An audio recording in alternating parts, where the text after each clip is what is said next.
पिंपरी चिंचवड महापालिकेचा प्रभाग क्रमांक 25 हा वाकड, पुनावळे, ताथवडे या नावाने ओळखला जातो।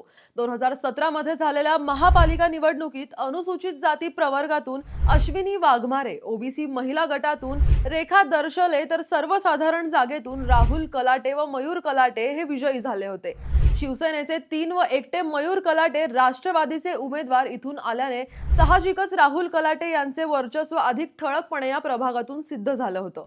यंदा अनुसूचित जाती प्रवर्गाची जागा महिला न राहता खुली झालीये, तर ओबीसी महिला व सर्वसाधारण महिला आणि अवघी एक जागा खुल्या वर्गासाठी असं आरक्षण पडलंय। त्यामुळे मागील वेळीप्रमाणे स्थानिकांमधील कलाटे, वाकडकर, पवार या पुरुषांपैकी कोणाही एकालाच खुल्या जागेतून नगरसेवक होण्याची संधी आहे।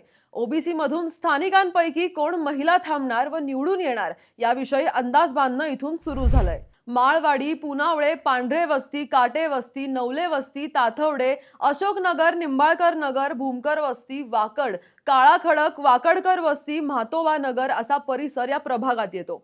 अवघ्या 6 वर्षात या प्रभागाने सापाने कात टाकावी इतका बदल झालाय।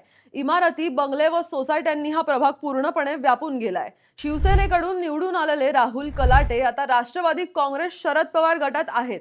ते निवडणूक लढवणार असले तरी त्यांचं पॅनल मधील चित्र अद्याप स्पष्ट झालं नाहीये। संदीप पवार, मयूर कलाटे हे राष्ट्रवादी अजित पवार गटातून तर राम वाकडकर यांनी भाजपकडून जोरदार कार्यक्रम राबवून जनसंपर्कावर भर दिलाय। येथील चित्र अद्याप स्पष्ट झाले नसले तरी निवडणूक जाहीर झाल्यानंतर वेगवान घडामोडी होऊन बदल होऊ शकतो अशी स्थिती आहे। आता दरम्यान तुम्हाला काय वाटतं की प्रभाग क्रमांक 25 मधून यंदा कोण गुलाल उधळणार आणि कोणाला पराभवाचा सामना करावा लागणार? तसेच आणखीन कोणाची हवा या प्रभागात आहे का तेही सांगायला विसरू नका आणि पाहत रहा PCMC न्यूज।